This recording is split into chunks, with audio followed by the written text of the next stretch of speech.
today we have a topic of precis writing. ठीक है ना? What is precis writing? What do you know about precis writing and how it is written? ये कैसी लिखी जाती है, आज हम ये जानेंगे. आइए. Precis writing means art of summarize.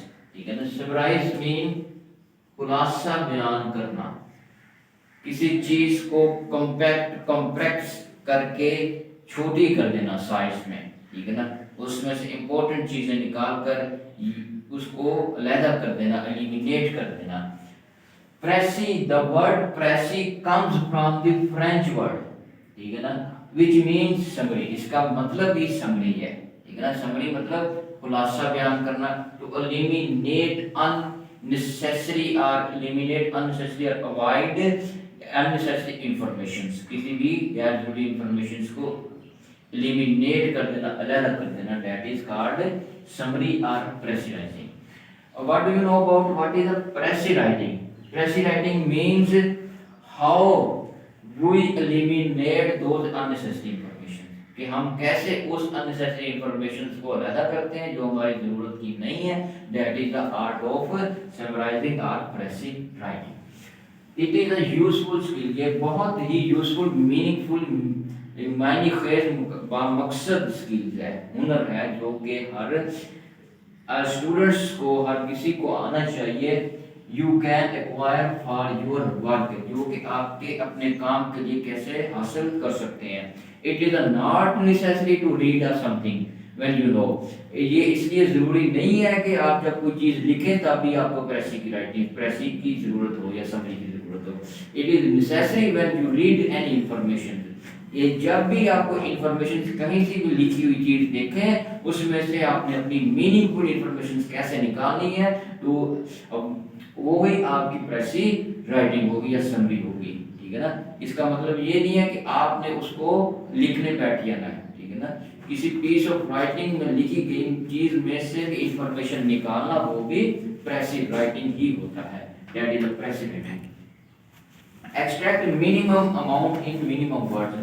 वो ये कह रहा है कि how we extract minimum amounts in minimum words, यानी कि कम से कम अल्फाज में हम ज्यादा से ज्यादा, सॉरी मैक्सिमम होने चाहिए था, maximum.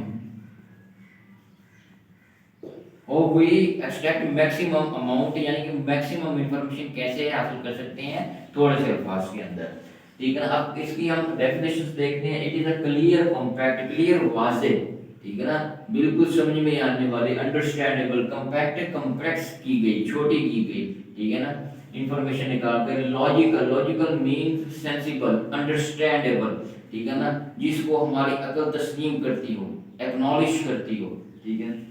Summary of a passage, passage लिखा गया कोई चीज, लिखी गई पीस ऑफ राइटिंग का.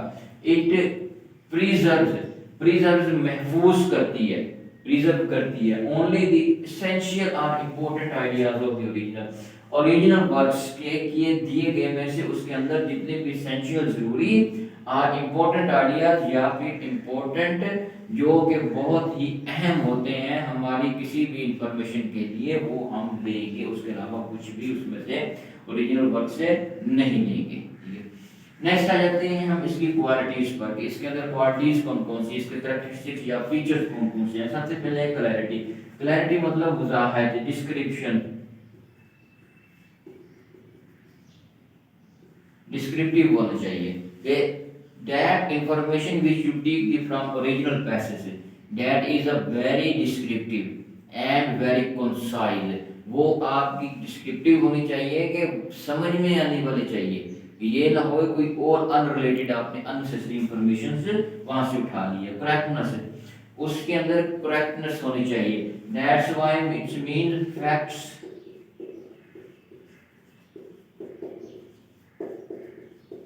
Facts and figures.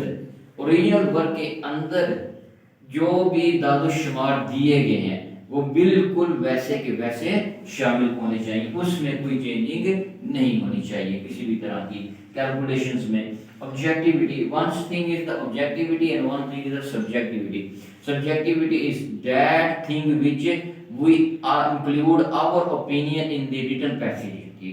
And objectivity is that thing we not include our opinion in the written passage and in a written summary we only conclude or only essential information from the original work not our opinions। यानी कि इसका मतलब ये है कि आपने सिर्फ original work से थोड़ा सा जो एसेंशियल इंफॉर्मेशन है वो लेनी है, उसके अंदर अपना ओपिनियन शामिल नहीं करना।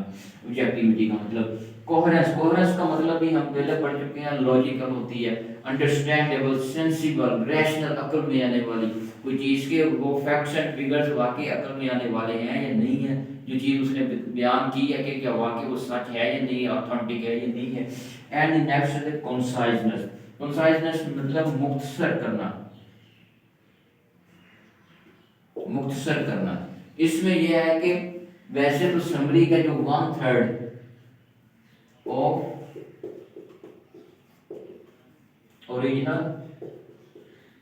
ओरिजिनल वर्क, ठीक है ना, ओरिजिनल वर्क के 3 हिस्से किए जाएं, उसमें से एक हिस्सा जो होता है वो ओरिजिनल वर्क से लिए गए नेसेसरी इंफॉर्मेशन पर मुश्तमिल चीज को हम समरी या प्रेसिंग कहते हैं।